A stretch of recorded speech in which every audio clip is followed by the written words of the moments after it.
Now that we have our table in an assembly, we go over here to this design tab for a design library and click on this toolbox.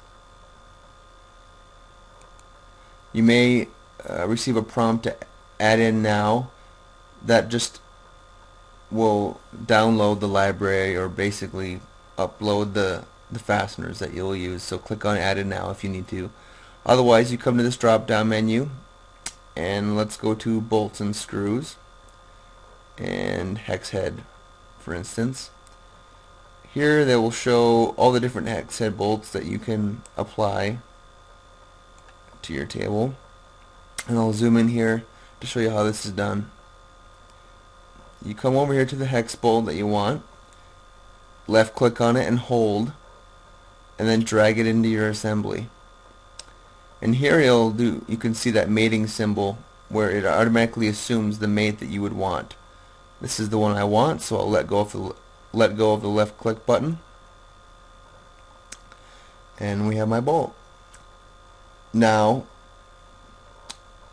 over here I'd like to specify some parameters. We'll again make this 4.5 inches just to be sure to get our nuts on the bolt. And we can go down here to auto size to mated geometry. So if I change my hole size, my bolt will adjust to that size as well. This is a feature that if you want to make it look nicer, or if you want to make it look actually like a threaded bolt, you can do that.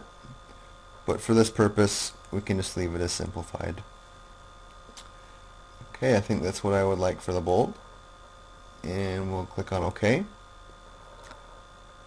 And now it brings up another bolt, as you can see, and I can quickly go to the table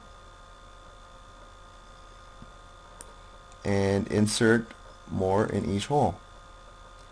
It assumes where I want to place these,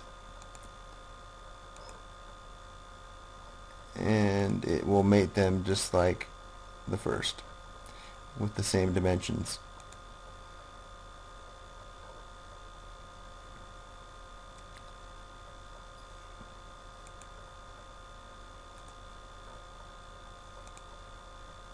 Okay, now that I have a bolt in every hole, I can just hit escape, and since now that we have all of our bolts on the tabletop, we probably want to actually fasten them down, and so we'll put a nut on the back side of this bolt. So we'll go down to the nuts drop down and go to a hex nut. Here again is all the features that we can use. I'll zoom in so this can be easier to see. And I'll again left click on the hex nut and hold it down, drag it into the assembly, and that was my mating symbol that I would like, and so I let go.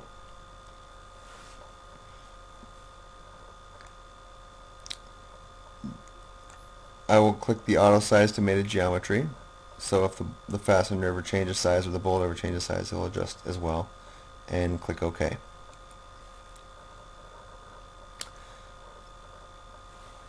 I'll hit escape because I need to show how to mate this, because we obviously don't want the nut that low on the bolt, because our bolt will be able to move up and down. So I'll do a mating feature, come up here, select the top face of the nut, rotate my table,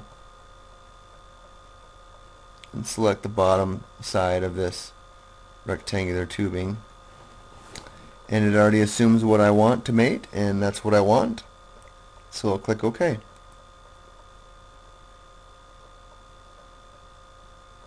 Now this is something that you'll have to do for each bolt and each nut, unfortunately.